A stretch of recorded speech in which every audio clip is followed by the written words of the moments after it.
My daughter and son-in-law insisted I wasn't her biological mother. They demanded a DNA test to seize my inheritance.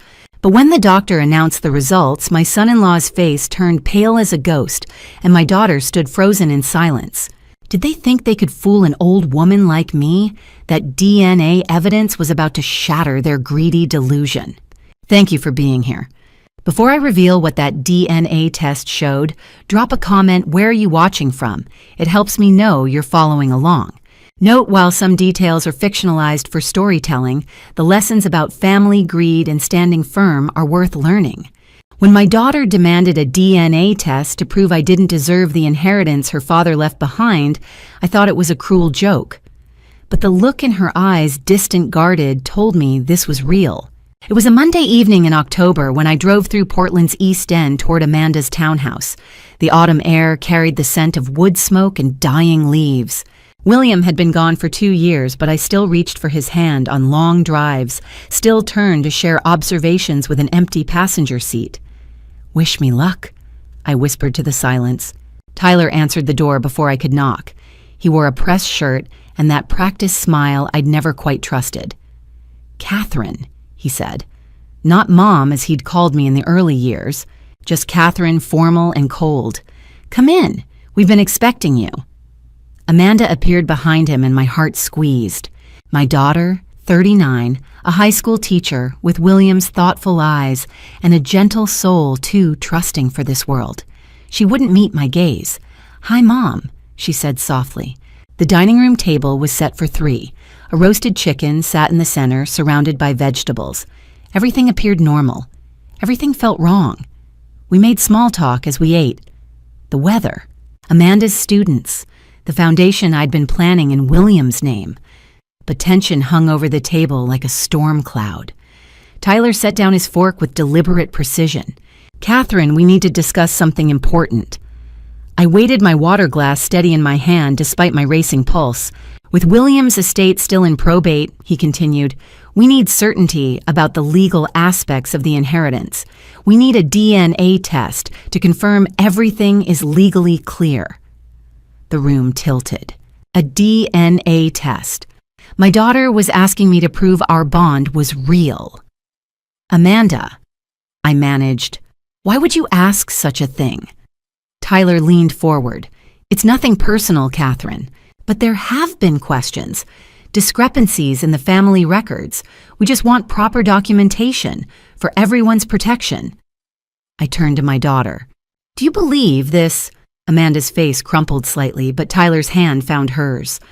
"Mom, it's just a formality. You shouldn't be afraid if there's nothing to hide. Tyler says any legitimate parent would want to settle this." Tyler says. When had my daughter started letting her husband's voice replace her own? Tyler produced a document from beneath his napkin. He'd had it ready all along. A consent form for DNA testing already filled out except for my signature. "Sign this by Friday," he said, the warmth gone entirely. "Otherwise, we'll have to assume you're hiding something that disqualifies you from William's estate." Something about Tyler nagged at my memory, the set of his jaw, the way his eyes went flat when he thought he'd won. Had I seen that look before? "I'll think about it," I said quietly, standing. Amanda rose. "Mom, it's all right, sweetheart." I kissed her cheek, even though she'd just asked me to prove I had the right to call her that. I left their house that night knowing something had shattered between us. The October wind cut through my coat as I walked to my car. The consent form crumpled in my fist. But what I didn't yet know was how deep this betrayal would go, or that the answers I needed were waiting in a letter my husband had written, sealed and hidden away for exactly this moment. The house was dark when I arrived home that Monday night, just as it had been every evening for the past 2 years. The silence pressed against me as I closed the door behind me, still clutching the crumpled consent form in my hand. I didn't turn on the lights. Somehow the darkness felt appropriate. I sank onto the living room couch, the same one where William and I had spent countless evenings, reading side by side, his presence so familiar I could almost feel it now. Almost. If they ever question her place in this family, Catherine... His voice echoed in my memory, not from weeks ago, but from that last lucid conversation we'd had 3 days before the cancer finally claimed him. I'd been adjusting his pillows, trying to make him comfortable, when his hand had gripped mine with surprising strength. "Promise me you'll remember," he'd said, his gray eyes urgent despite the morphine haze. "If they ever make you doubt, if anyone tries to suggest Amanda isn't ours, there are things I've prepared. You'll know when the time comes." I'd promised, not understanding then what he meant. I understood now. My feet carried me upstairs to our bedroom, my bedroom now, though I still couldn't think of it that way. The mahogany keepsake box sat on William's dresser, exactly where I'd left it after the funeral. I'd avoided opening it for 2 years, unable to face the flood of memories inside. Tonight I had no choice. Inside, beneath the folded flag from his military service and the watch his father had given him, I found a cream-colored envelope. My breath caught. The paper was heavier than ordinary stationery, and William's distinctive angular handwriting covered the front in dark blue ink. The words stopped me cold. "Only open if they question whether Amanda is truly your daughter." My fingers trembled as I traced the letters. He'd known. Somehow William had known this day would come. The envelope was sealed with red wax pressed with his signet ring, the one that now sat in Amanda's jewelry box, a gift he'd given her on her 30th birthday. I held the letter to my chest, tears finally spilling over. Part of me wanted to rip it open immediately to find whatever answers or comfort William had left me. But another part, the part that had loved him for 43 years, knew better. William had been methodical, careful. If he'd sealed this letter and given it such specific instructions, there was a reason. I placed it on my nightstand within reach, but unopened. Whatever wisdom he'd left me, whatever evidence or explanation lay inside, I would honor his wishes. The time would come soon enough. My phone buzzed, shattering the silence. Patricia Fleming's name glowed on the screen. I answered on the second ring. "Patricia. Catherine." Her voice was tight with an urgency I'd rarely heard from William's old law partner. "We need to talk. Tomorrow morning. There are things William left behind, things you need to see before Friday." Before I had to sign that consent form. "What things?" I asked, though I already suspected the answer. "Not over the phone. Come to my office at 9. And Catherine..." She paused, and I could hear papers rustling in the background. "Bring that envelope you found. The one with the red wax seal. William told me about it 2 years ago, and I think we're going to need it. Tuesday morning, 9 a.m. Patricia's office overlooked Casco Bay, but I couldn't spare the view a second glance. My focus was entirely on the woman sitting across from me and the thick folder she'd just placed on the mahogany desk between us. "You look exhausted," Patricia said gently. We'd known each other for over 20 years. She and William had been law school classmates before becoming partners. If anyone understood what he'd been thinking in those final months, it was her. "I didn't sleep much," I admitted, touching the envelope in my purse. "Your call last night. Patricia, what's going on?" She leaned forward, her expression grave. "William knew this was coming, Catherine. Not the specifics, perhaps, but he knew someone would eventually try to attack your family. That's why he spent the last year of his life building safeguards." My stomach tightened. "Attack. It's the right word." She opened the folder, revealing pages of legal documents. "Do you remember when William revised his will 18 months ago?" I nodded slowly. He'd been so matter-of-fact about it, insisting I didn't need to bother with the details. "There's a clause buried in Article 7, Patricia continued, sliding a highlighted page toward me. "Any heir who demands DNA testing to challenge another family member's legitimacy will immediately forfeit all inheritance rights." The words swam before my eyes. He set a trap. "A legal mousetrap," Patricia confirmed. William anticipated someone might use Amanda's adoption against her, so he made that very action trigger their own disqualification. I thought of Tyler's insistence. Monday night, the consent form he'd pushed across the table with such confidence. He had no idea what he was walking into. But why? My voice barely rose above a whisper. Why would anyone do this? Patricia's jaw tightened. It's not about Amanda. It never was. William discovered something troubling about Tyler. He hired investigators to look into his background. Tyler. The name felt suddenly foreign, as if I'd never really known the man my daughter had married 5 years ago. William left a trail. Names, dates, records. He was meticulous as always. She paused, choosing her words carefully. He also left instructions for me to contact Gregory Bennett. My breath caught. Gregory Bennett, the attorney who handled Amanda's adoption. William's old friend, yes. Gregory has records from 35 years ago, every document ironclad and immediately available if anyone questions Amanda's legal status. I felt dizzy. William had thought of everything planned for a threat I hadn't even seen coming. How long had he known? How many nights had he lain awake beside me, carrying this burden alone?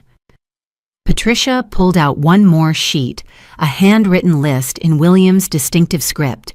My eyes skimmed the names: Private Investigator David Chen, Financial Analyst Sarah Ortiz, Gregory Bennett, Dr. James Anderson, and there, fourth from the bottom, Tyler Nash.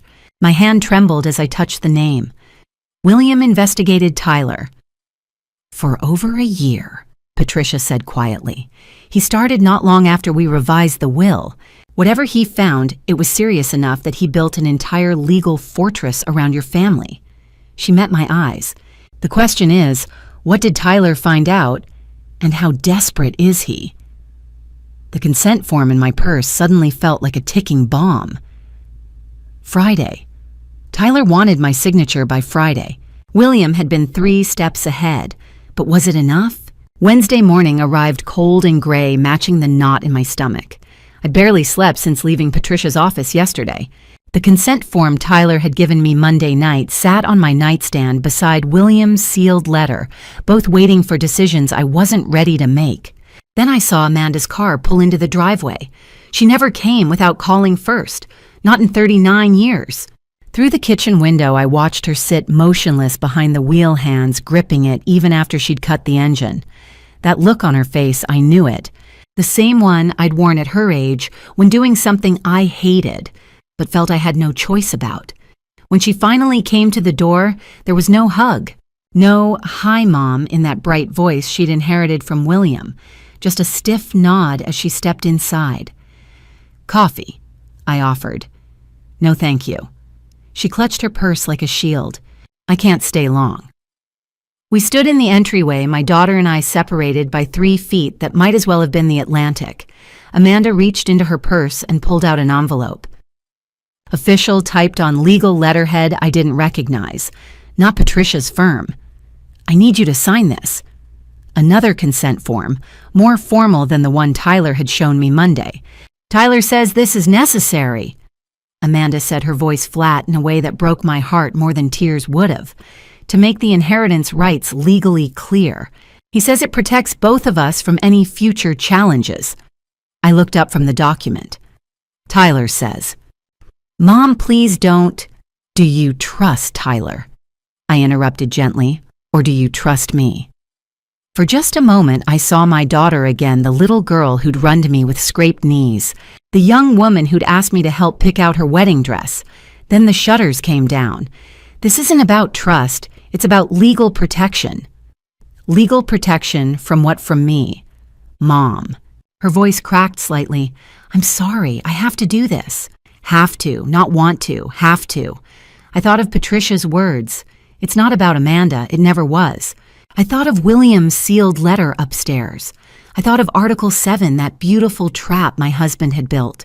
And I thought of my daughter standing in my entryway like a stranger delivering Tyler's demands because she believed she had no choice. I picked up a pen from the hall table. "Where do I sign?" Amanda's eyes widened. You'll do it, you're still my daughter," I said, signing my name with careful strokes, no matter what any piece of paper says. I handed her the form. Our fingers touched briefly. Hers were trembling. "Thank you," she whispered, then softer. "I'm sorry." She turned toward the door. At the threshold, she paused and glanced back, guilt and confusion, and maybe regret flickering across her face, but she didn't come back. I watched her car pull away from the window. I was losing her. Tyler's manipulation was working, pulling her away one small compromise at a time, but I wouldn't lose her without a fight. William had seen this coming. He'd prepared for it. Now it was my turn to trust him one last time. That night, sleep was impossible. After Amanda left, I'd tried lying in bed, staring at the ceiling, listening to the house settle around me. But every time I closed my eyes, I saw her face at the threshold, that flicker of guilt, before she turned away. At midnight, I gave up and went downstairs to William's old study. The laptop glowed in the darkness as I typed Gregory Bennett, Portland, Maine attorney. The results loaded slowly, blue links appearing one by one. Gregory Bennett, family law attorney. 40 years of practice. Retired 5 years ago. A professional headshot showed a man in his mid-60s with kind eyes and silver hair, older now than the last time I'd seen him, but still recognizable. Gregory Bennett specializes in adoption law and family mediation. My finger hovered over the mouse. Adoption law, of course. That's how William had known him. The memory surfaced unbidden, sharp and painful even after 35 years. Christine had been so sick by then, ovarian cancer stage 4. She'd called William on a Tuesday afternoon, her voice barely a whisper over the phone. I'd only met her a handful of times, one of William's childhood friends who'd moved away after college. But I remembered her daughter Amanda, 4 years old, with William's eyes and Christine's smile. "I need to know she'll be loved," Christine had said. William held the phone so I could hear, not just cared for, loved. We'd said yes before she even finished asking. Gregory had handled everything: the emergency custody transfer, the paperwork, the legal filings that would make Amanda ours. He'd been William's college roommate, someone we could trust to move quickly and quietly. 3 weeks later, Christine was gone and Amanda was sleeping in the room we'd hastily converted into a nursery for a 4-year-old who'd just lost her mother. I blinked, pulling myself back to the present. The laptop screen had dimmed. I touched the mouse, bringing it back to life. There were no scandalous articles, no criminal records, no mysterious gaps in Gregory's career, just a straightforward professional biography and a note that he was enjoying retirement in Cape Elizabeth, 20 minutes from here. I leaned back in William's chair, my chair now, though I still couldn't quite think of it that way. Patricia had mentioned Gregory yesterday. William had left instructions to contact him. And Tyler, according to Patricia, had been digging into the past. What had Tyler found? What had he been looking for? The adoption had been legal.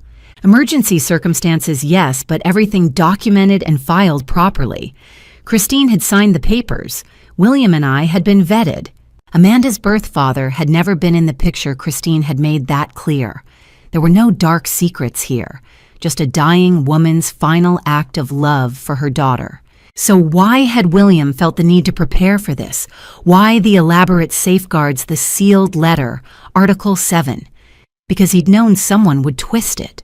Someone would take a story of love and sacrifice and try to turn it into doubt. Someone like Tyler. I closed the laptop and sat in the darkness. The consent form I'd signed this morning was probably already at some lab being processed. The DNA test would happen. Friday morning, Patricia had texted me the appointment details while I was searching for Gregory. 2 days from now, Tyler would have his proof. Proof that Amanda and I shared no biological connection. But William had been ready for that moment. He'd spent a year preparing for it. Now I had to be ready too. Friday morning, 2 days after I'd signed the consent form, the Portland Genetics Center was a sleek building of glass and steel on Congress Street. I pushed through the revolving door into a waiting room that smelled of disinfectant and cold efficiency. Gray chairs in perfect rows, a fish tank bubbling in the corner, morning light streaming through floor-to-ceiling windows. They were already there. Tyler stood near the reception desk in a charcoal suit, phone in hand. Amanda sat staring at nothing, hands folded in her lap. My daughter didn't look up when I entered, but Tyler did. He straightened, slipping his phone away. Catherine, right on time. Something cold flickered in his eyes, satisfaction, maybe triumph. Amanda finally glanced up, her eyes red-rimmed but dry. No greeting, no acknowledgement beyond that brief, pained look. Tyler stepped forward, extending his hand. "Thank you for being reasonable about this." His grip was firm, professional. I forced myself to meet his eyes, to shake his hand like a civilized person. And that's when I saw it. The scar. Small, barely noticeable, a thin white line just above his left eyebrow disappearing into his hairline. My breath caught. 25 years ago, Deering High School Gymnasium, a gangly 18-year-old with a split forehead, blood dripping into his eyes. He'd slipped during basketball practice, hit the bleachers hard. I'd cleaned the wound, applied butterfly bandages, told him he'd have a cool scar to show for it. Tyler Nash. One of my students' poor family anger issues, always on the edge of expulsion. I'd vouched for him, bought him lunch, wrote recommendation letters. I'd introduced him to William at a school fundraiser, hoping a positive role model might help.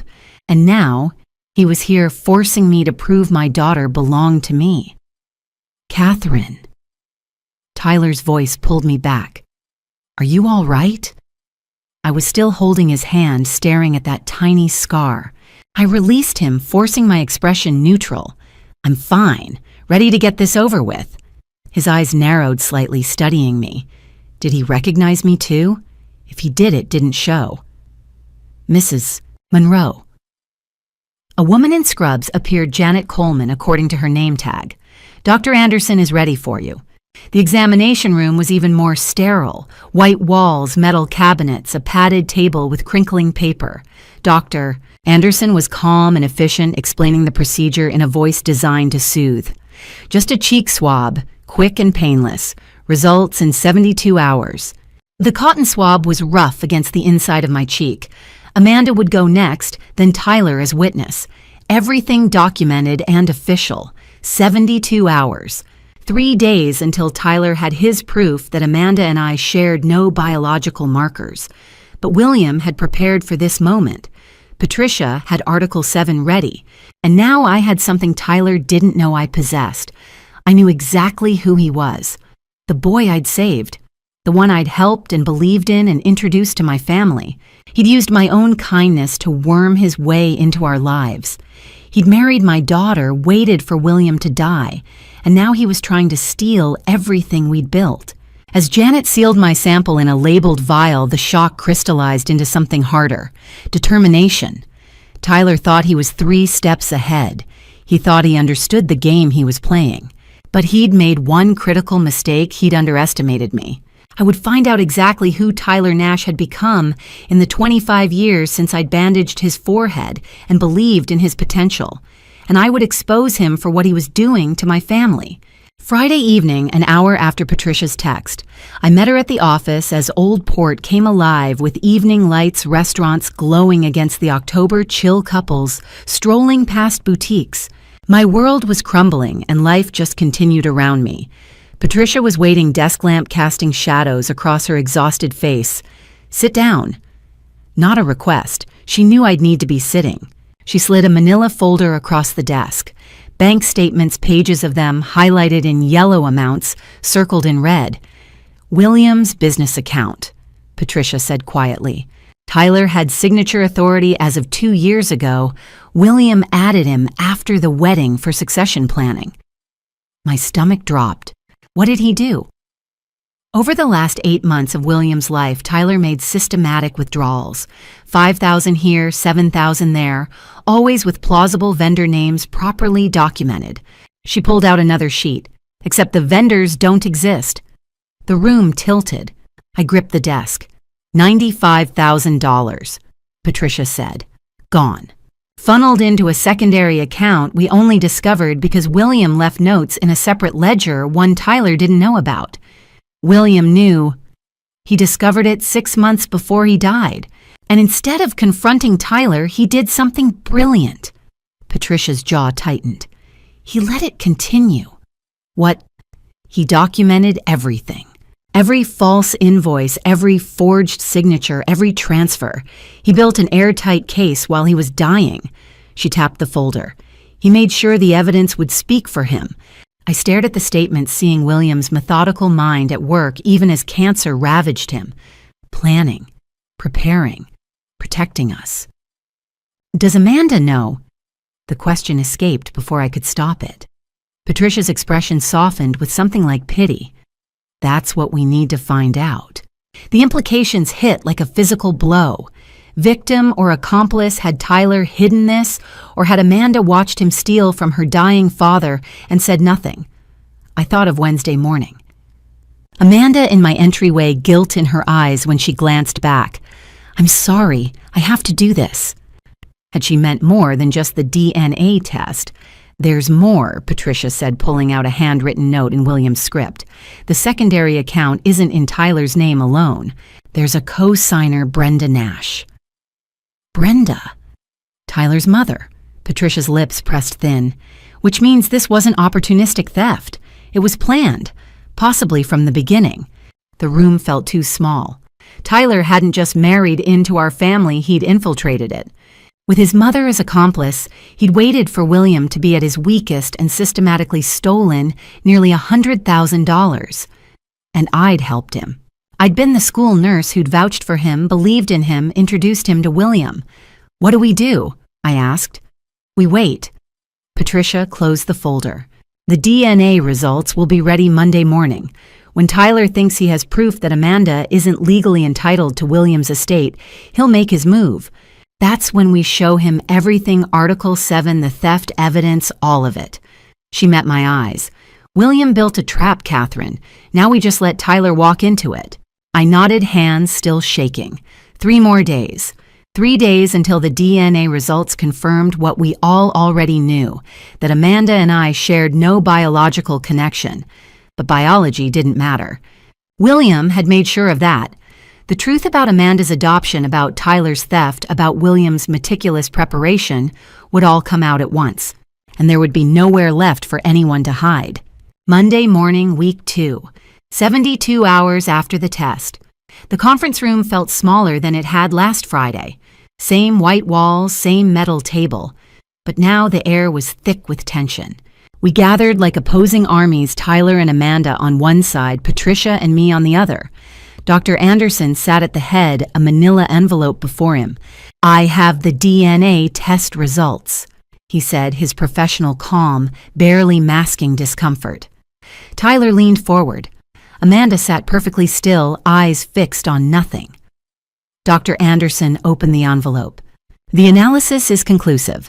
Catherine Monroe and Amanda Harper share no biological markers. There is 0 probability of a maternal relationship. Tyler's face transformed into something uglier, triumph. I knew it. He turned to me. You're not her biological mother. You never were. Amanda made a small sound like air being punched from her lungs. Mom.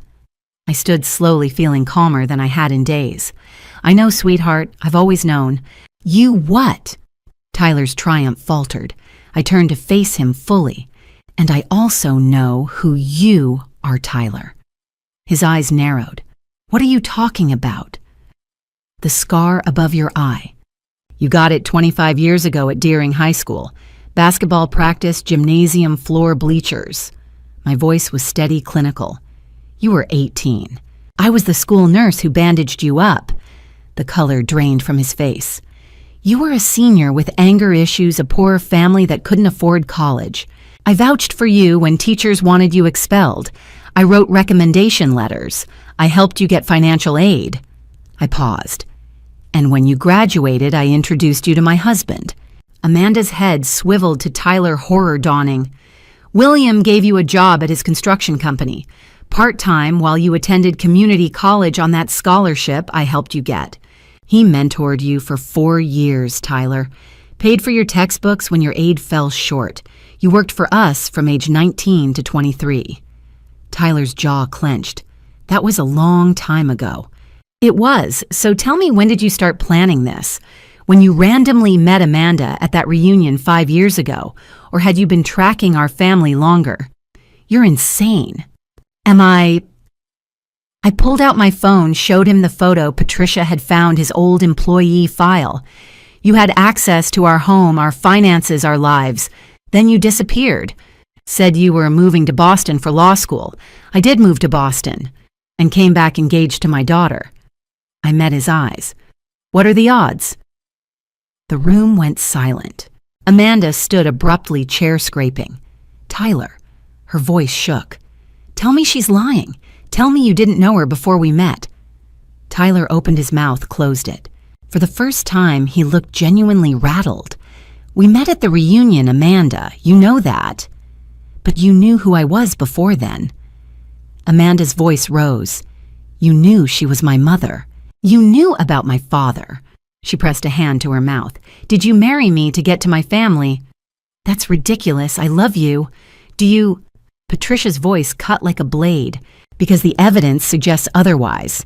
Tyler spun toward her. What evidence? This is speculation from a grieving widow. Before you say another word, Mr. Nash. Patricia interrupted her tone. Arctic. William left something behind, recorded 5 years ago, not long after your engagement. She placed a flash drive on the table. A video testimony, explaining everything. Tyler's face went white. Amanda stared at the flash drive like it was a bomb. What do you mean, explaining everything? William knew, I said quietly, looking at my daughter. He knew who Tyler really was, what he was planning, and he prepared for this exact moment. That's impossible, Tyler said, but his voice cracked. He couldn't have what Patricia asked. Recognized you, investigated you, documented everything. She picked up the flash drive. William spent the last year of his life building a case against you, Mr. Nash. Every piece of evidence, every theft, every lie, all recorded. Tyler opened his mouth to deny it, but no words came. Amanda was crying now, silent tears streaming down her face as she looked between her husband and her mother. What theft? What are you talking about? Patricia's expression was grim. That's what the video will show us. Before William's video plays comment 1 if you're still with me. Quick note, this story includes dramatized elements for educational storytelling. If that's not your preference, feel free to pause here. But if you want to see what William recorded for Tyler, stay close.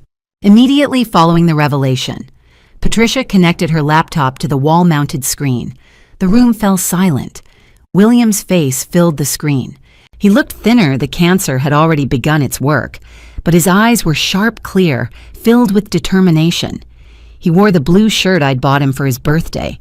If you're watching this, William began, his voice slightly hoarse but steady, then someone has challenged Amanda's place in our family. Someone has demanded a DNA test. He paused, a sad smile crossing his face. They're right. Amanda isn't biologically ours, but that fact is irrelevant. Amanda made a soft sound. I reached for her hand, but she pulled away. Amanda, sweetheart. William continued as if he could see her. Your mother, Christine, was one of my oldest friends. When she was dying, she asked us to raise you, not as guardians, as parents. We chose you, baby girl. Tears streamed down Amanda's face. The adoption was legal and complete. Every document filed, every requirement met. You are our daughter in the eyes of the law. No DNA test will ever change that. His expression hardened. But I knew someday someone might try to use your adoption as a weapon. William leaned closer to the camera. Tyler Nash. I know it's you watching this. Tyler went rigid. Did you think I wouldn't recognize you, the boy Catherine saved at Deering High, the one I mentored for 4 years? William's voice was gentle, almost pitying. I knew the moment you showed up at that reunion. I knew exactly who you were and what you were planning. This is insane, Tyler muttered. I hired investigators, Tyler. I documented everything. Your chance meeting with Amanda, except you'd been watching our family for years, waiting for the right opportunity. William's jaw tightened. And then 6 months before I died, you started stealing from me. Amanda's head whipped toward Tyler. What? $95,000 over 8 months. Small withdrawals, fake vendors, forged signatures. William's voice was cold now. You thought I was too sick to notice, but I documented every theft, every lie, every manipulation. Tyler stood abruptly. You can't prove. Sit down, Patricia said sharply. William continued as if anticipating the interruption.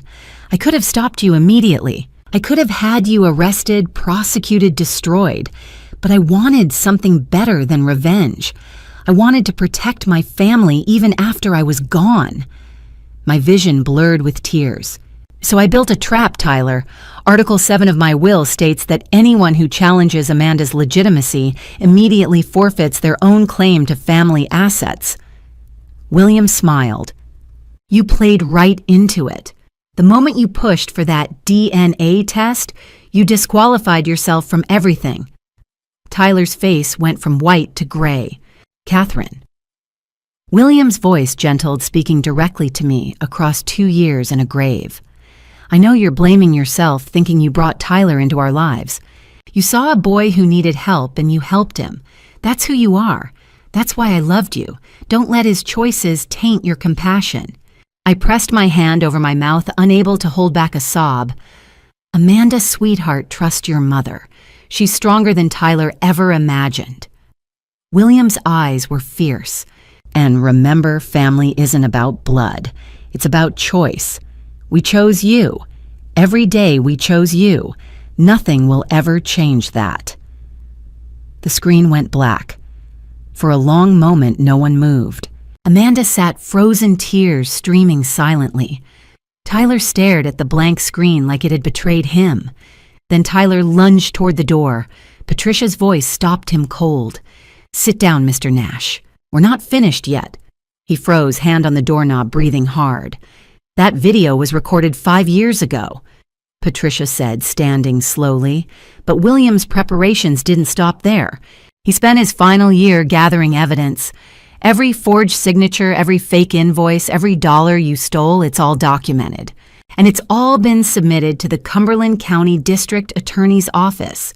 Tyler's hand dropped from the door. You're not walking out of here, Mr. Nash.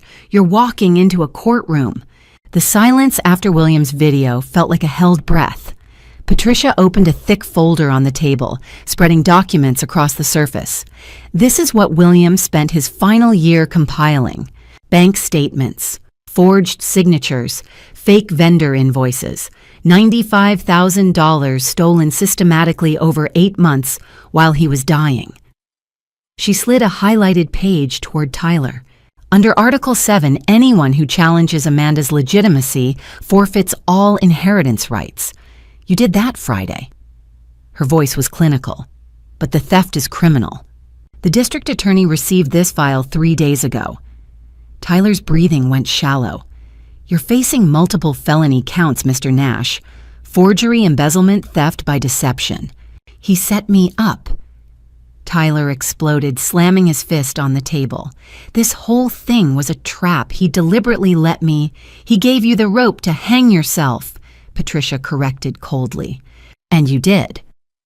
Amanda stood abruptly. Tyler. Her voice shook. Is it true, all of it? Amanda, listen. Did you steal from my father while he was dying? Silence, then barely audible. Yes. Amanda's face crumpled. But when she spoke, her voice was steadier than I'd heard in days. I saw you. Everyone turned to her. 3 weeks ago, I saw you transfer $5,000 from our joint account to one I didn't recognize. You said it was a business investment. Tears streamed down her face. I wanted to believe you, so I didn't ask questions. I didn't want to know. My heart broke for her. I'm so sorry, Mom, she whispered, looking at me. I should have said something. I should have trusted you instead of him. The conference room door opened. 2 uniformed officers stepped inside. Tyler Nash. Tyler backed away from the table. This is insane. Mr. Nash, you're under arrest for embezzlement and forgery. The officer moved forward with handcuffs. You have the right to remain silent. She's not even her real mother, Tyler shouted, pointing at me as the officer cuffed his wrists. The DNA test proves that Amanda's not her biological daughter. The officer paused, glancing at Patricia. The adoption was legal, Patricia said calmly. Every document filed 35 years ago. Amanda is Catherine's daughter in every legal sense. But not biological. Tyler was being pulled toward the door, fighting against the officers. Blood is all that matters. She's nothing to her. That's where you're wrong. My voice cut through his tirade. I stood, meeting his wild eyes with perfect calm. I am the mother who rocked her through nightmares, who taught her to ride a bike, who sat beside her hospital bed when she had pneumonia at 7. My voice caught, but I pushed through. I am the mother who helped her pick out a wedding dress and welcomed you into our family because she loved you. Tyler's face twisted with rage and defeat. Blood doesn't make family, Tyler. Choice does. Love does. I stepped closer. I am Amanda's mother because I chose to be, every single day for 35 years. The officers pulled him toward the door. He was still shouting, but the words had lost their power. The door closed behind him with a heavy click. For a moment, the four of us, Amanda, Patricia, Dr. Anderson, and I, stood in suddenly quiet room. Then Amanda turned to me, face streaked with tears. "Mom." Her voice broke. "I'm so sorry. I should have trusted you. I should have..." She couldn't finish. She just stood there, arms wrapped around herself, looking more lost than I'd seen her since she was 4 years old, and Christine had just died. I opened my arms, and my daughter, blood or no blood, finally came home. Patricia and Dr. Anderson quietly left the room. The door closed with a soft click, and suddenly it was just the two of us, mother and daughter, in a conference room that had witnessed so much pain. Amanda stood frozen in my arms for a moment, then her entire body seemed to collapse. She buried her face in my shoulder and wept deep, wrenching sobs that shook us both. "I'm so sorry," she gasped between breaths. "Mom, I'm so sorry. I was so weak. I let him blind me." "Shh." I stroked her hair the way I had when she was small and the nightmares came. "I know, sweetheart. I know. I saw the money. I saw him take it, and I told myself it was nothing, that I was being paranoid, that he loved me." Her voice broke. "How could I be so stupid?" "You weren't stupid. You were scared." I pulled back just enough to look at her face to wipe the tears from her cheeks. Fear makes us do things we'd never do otherwise. It makes us doubt what we know is true. It makes us choose silence when we should speak. "But I should have trusted you. I should have known." "Amanda." I gripped her shoulders gently. "You made a mistake. You're human. And now you have to learn from it." She nodded, still crying but listening. "You have to learn to be stronger, to trust your instincts, to speak up even when it's hard, even when you're afraid of what you might lose." I brushed a strand of hair from her face. "And I'll be here to teach you. That's what mothers do." Fresh tears spilled over. "I don't deserve..." "Stop." My voice was firm now. "You are my daughter. You always have been. One mistake doesn't change that. Nothing changes that."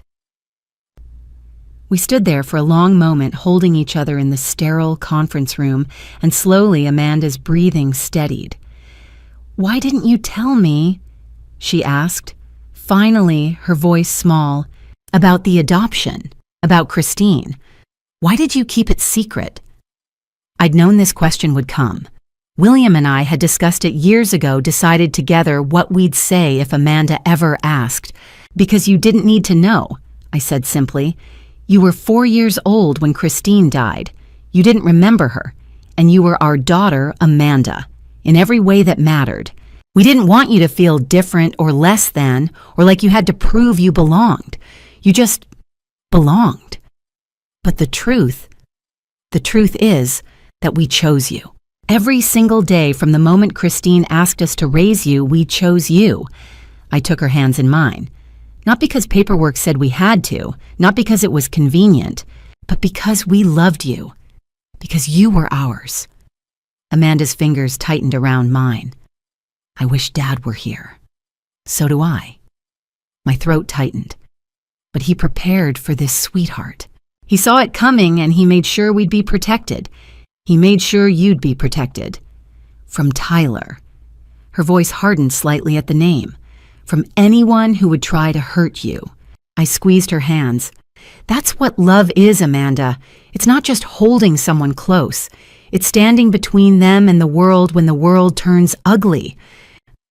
We left the genetics center together, stepping into the cold October air of Congress Street. The afternoon sun was bright, casting long shadows across the sidewalk. People walked past us, businessmen checking phones, mothers pushing strollers, couples laughing over coffee, all of them living their ordinary lives, unaware that ours had just been torn apart and stitched back together. Amanda linked her arm through mine the way she used to when she was young, and for the first time in weeks, maybe months, I took a deep, full breath. The air was cold and clean, and it filled my lungs completely. We were going to be okay. That evening, Patricia came by with one last envelope. "William left instructions," she said quietly at my doorway. This one was to be delivered after everything was resolved. The envelope was the same cream-colored paper, but without a red wax seal. Just my name in William's handwriting, and beneath it, "For after the storm." I waited until she left before opening it. "My dearest Kat, if you're reading this, then the plan worked. Tyler's exposed. Amanda knows the truth, and you're both still standing. I knew you would be. By now you've probably blamed yourself 100 times for bringing Tyler into our lives. Stop it. You saw a boy who needed help, and you helped him. That's who you are. That's who I fell in love with. Now I need you to do something for me. Use what I left behind to build something good. A foundation focused on protecting elderly people from financial abuse. Something that educates families, provides legal resources, helps victims fight back. Call it Eleanor's Shield, maybe, after the woman I loved more than life itself. Patricia can help set it up. I've already discussed it with her. There's money set aside specifically for this. And Kat, I know you're planning to bury yourself in grief and duty. Don't. You're 65, not 95. You have years ahead of you, good years. Diane Foster has been asking about you, hasn't she? That kind woman from down the street who brought casseroles and sat with you through the worst nights. She cares about you, Kat. Let her in. Not as a replacement for what we had, but as a friend, as company. You deserve to laugh again, to have coffee with someone who makes you smile, to live, not just survive. I'll always be with you in the memories we made, in the daughter we raised, in the life we built together. But I'm gone, my love, and you're still here. Live for both of us now. I love you. I've loved you since the day we met, and I'll love you beyond whatever comes next. Thank you for 43 beautiful years. Yours always, William.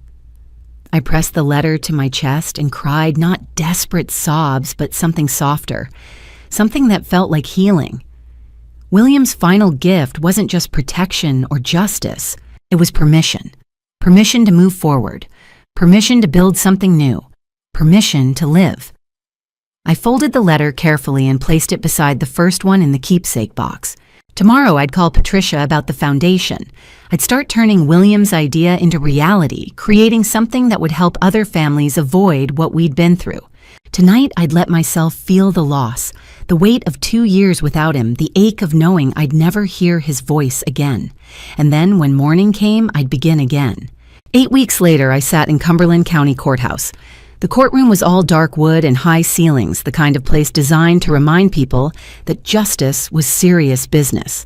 Amanda sat beside me, Patricia, on my other side. Across the aisle, Tyler and his mother, Brenda Nash, sat with their public defenders, both looking smaller than I remembered. The evidence was overwhelming. Bank statements, forged signatures, William's meticulous documentation, all laid out in neat folders for the judge and jury. Patricia had done her job well. Amanda was called to testify on the third day. She walked to the stand with her head high, though I could see her hands trembling as she was sworn in. The prosecutor was gentle but thorough. Yes, she'd seen Tyler transfer money. Yes, she'd stayed silent. Yes, she understood now that her silence had enabled the theft to continue. "I was afraid," she said, her voice steady despite the tears on her cheeks. "Afraid of losing my husband, afraid of the truth. I made the wrong choice, and I have to live with that." Judge Rachel Stevens leaned forward. "Ms. Harper, your testimony today shows remorse and accountability. While your silence was deeply troubling, the prosecution has determined that you were not an active participant in the theft. You will not face criminal charges. But let this be a lesson. Silence in the face of wrongdoing makes us complicit."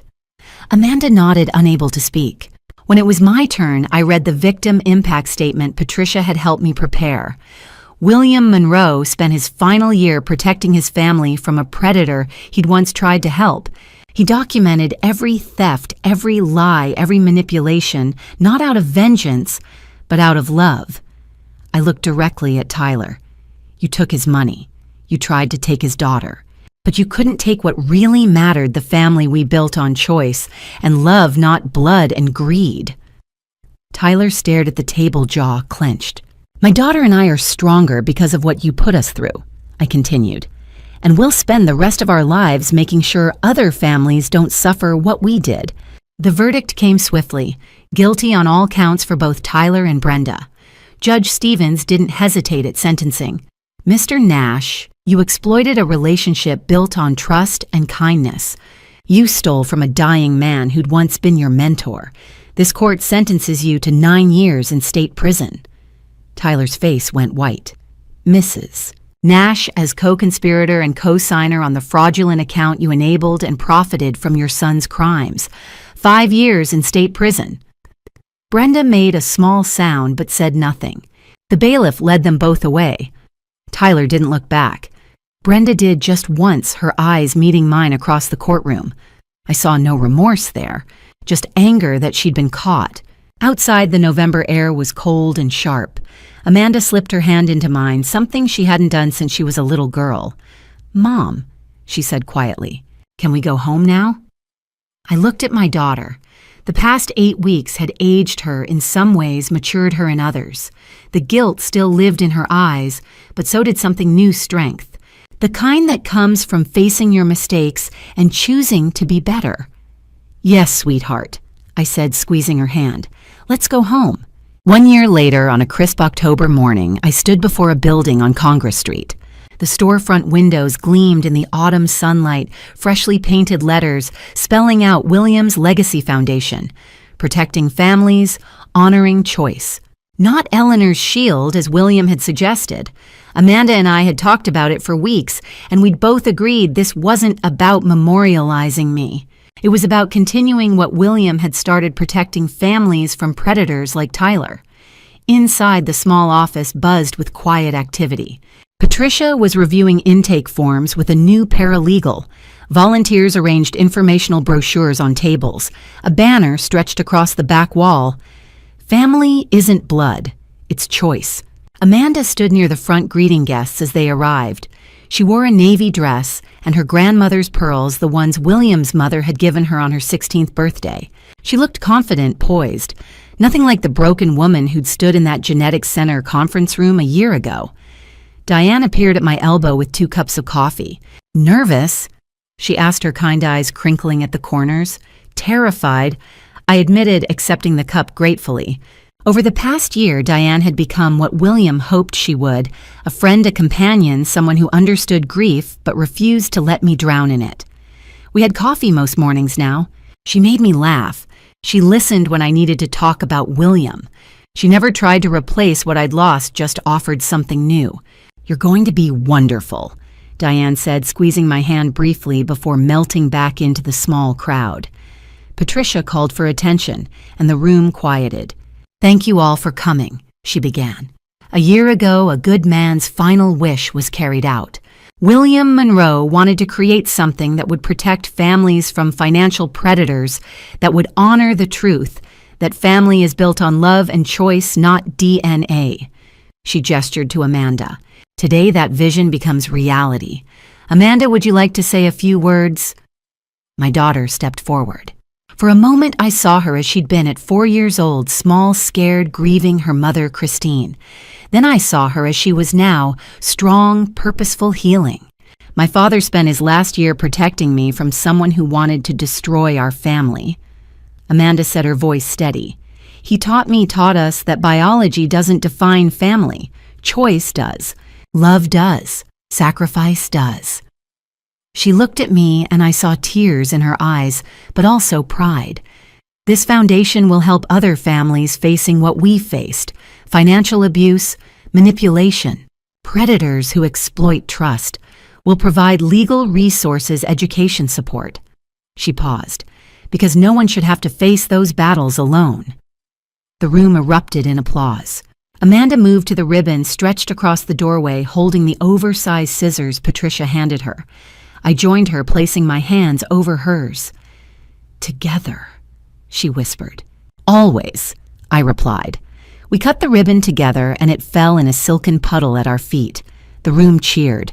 Diane smiled from the corner. Patricia nodded approvingly.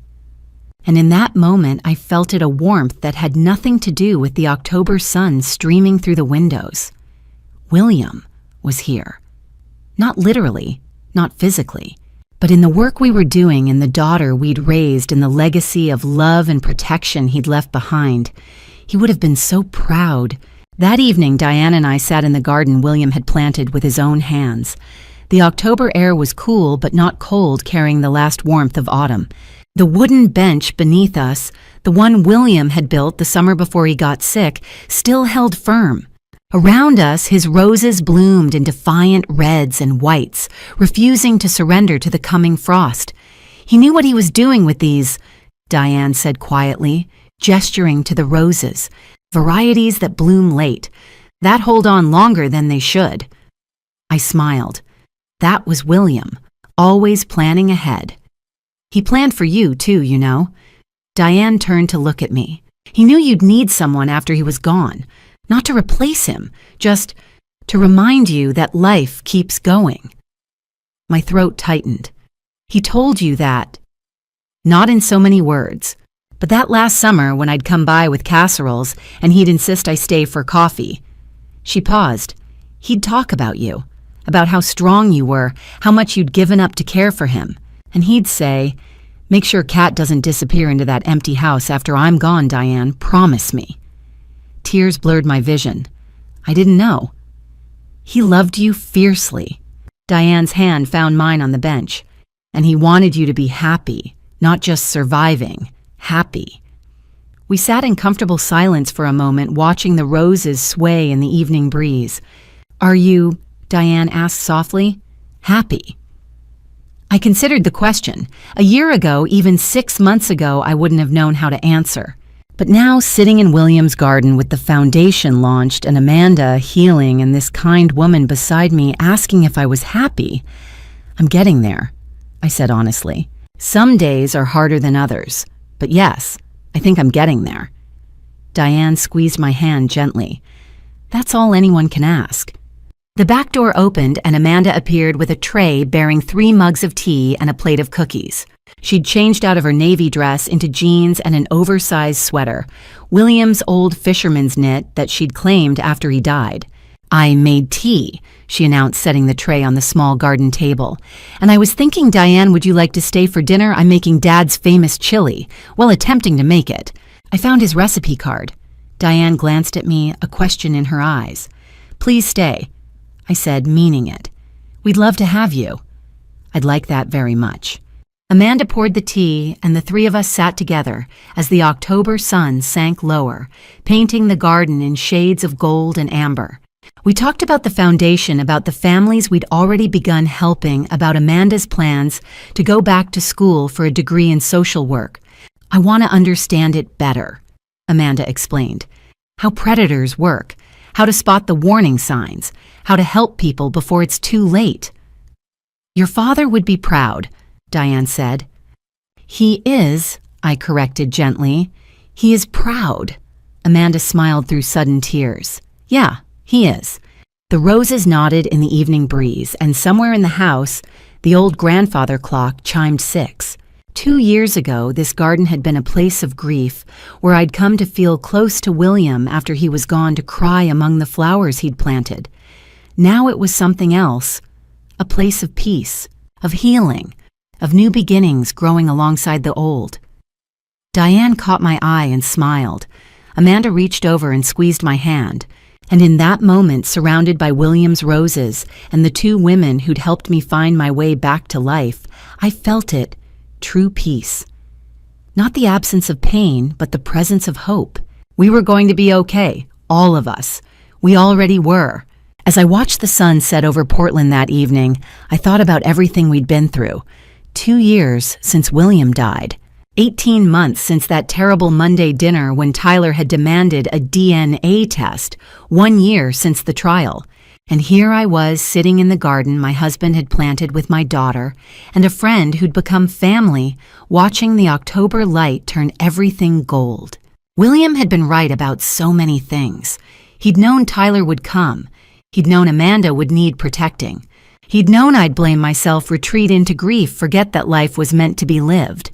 And he'd prepared for all of it. Not just with legal traps and documented evidence, but with something more important, a reminder of what truly mattered. Blood doesn't make family. Choice does. I'd told Tyler those words in that conference room, my voice steady despite the fury in my chest. I'd meant them then. But it was only now, watching Amanda laugh with Diane over some shared joke, that I truly understood their weight. Amanda wasn't my biological daughter. We shared no DNA, no genetic markers, nothing a laboratory could measure. But she was mine in every way that counted. I'd chosen her at 4 years old when Christine had asked William and me to raise her. I'd chosen her every morning when I made her breakfast, every night when I tucked her in every parent-teacher conference and scraped knee and heartbreak. 35 years of choices, 35 years of showing up, and she'd chosen me back. Even after learning the truth, even after Tyler had tried to weaponize it, she'd chosen to call me Mom, to link her arm through mine, to build the foundation with me, to testify in that courtroom not just against Tyler, but for us. That was what Tyler had never understood. He'd grasped biology, but missed the point entirely. He'd thought exposing Amanda's adoption would shatter our family. Instead, it had shown us how strong we really were, how little DNA mattered against decades of love. I didn't hate Tyler anymore. The anger had cooled into something else. Not forgiveness, I wasn't sure I'd ever get there, but a kind of sad understanding. Tyler had been given so many chances. William had mentored him for 4 years. I'd vouched for him when no one else would. Amanda had loved him with her whole heart, and he'd thrown it all away for $95,000 he never got to keep. What a waste. But his loss had become our strength. The foundation was helping families every week now, people facing financial abuse, manipulation, predators, targeting the vulnerable. We were turning William's pain into something that mattered. Amanda had found her purpose protecting others the way her father had protected her. She was enrolled in social work now, learning to spot warning signs to help families before it was too late. And I had found mine living, not just surviving, but actually living again. Diane caught my eye across the garden and smiled, holding up her empty tea mug. I nodded, and she disappeared inside to refill it, moving through my kitchen with the easy familiarity of someone who belonged. She wasn't a replacement for William. No one could be. But she was a reminder that love comes in many forms, that companionship and laughter and Tuesday morning coffee are their own kind of gift, that choosing to let someone in even when it's scary, that's its own kind of courage. The October light was fading now, turning the roses gold and amber. I remembered William's hands planting them, how he'd chosen varieties that would bloom late, hold on past the first frost. Always planning ahead, I murmured. "What's that, Mom?" Amanda called from the doorway. "Nothing, sweetheart. Just talking to your father." She smiled, understanding. "Tell him the foundation helped 3 new families this week. He knows," I said softly. "He's proud." Amanda's eyes filled with tears, but she was smiling. "Yeah, he is." Diane returned with fresh tea, and Amanda went inside to start the chili, and I sat alone in the garden as the sun slipped below the horizon. My family, chosen, built, earned through struggle and sacrifice, and the courage to keep showing up even when it hurt. William's voice echoed in my memory. "Live for both of us now. I'm trying, my love." Every single day, and in that golden October evening, surrounded by roses that refused to surrender and people who'd chosen to stay, I finally understood what he'd meant. Love isn't biology. It isn't DNA or blood or genetic markers on a laboratory report. Love is presence. Love is showing up every single day and making the choice to stay, to fight, to build something together, even when the world tries to tear it apart. That's what makes a family. It always has been. Looking back on everything we endured, I want to share what I learned, not just as Catherine Monroe, but as someone who survived what many of you watching family drama stories might be facing right now. Don't be like me. Don't wait until a crisis forces you to see the truth. I ignored warning signs because I wanted to believe the best in people. That kindness nearly destroyed my family. God gave us instincts for a reason, trust them. When someone's behavior doesn't match their words, believe the behavior.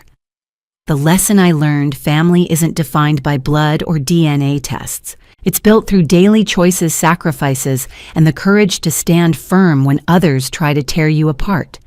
God blessed me with Amanda not through biology, but through love. That's the family He intended for us. Like many grandma stories you hear, mine taught me that protecting your loved ones sometimes means preparing for battles you hope never come. William understood this. He trusted God's timing and built safeguards that saved us when I couldn't save myself. That's wisdom I wish I'd embraced sooner. These family drama stories we share aren't just entertainment. They're warnings, lessons, mirrors reflecting our own struggles. And grandma stories like mine remind you age brings clarity, but don't wait for tragedy to find it. God walked with us through every dark moment. When I thought I'd lost everything, He showed me what remained. When Amanda stumbled, He caught her. When Tyler's greed threatened to destroy us, God's justice prevailed. If you found meaning in our journey, I'd be grateful if you'd take a moment to leave a thoughtful comment below. Share what resonated with you. Consider subscribing if these grandma stories speak to your heart, and pass this along to anyone navigating their own family drama stories. Your engagement helps others find the guidance they need. May God bless your family with the strength to choose love over blood and wisdom over silence.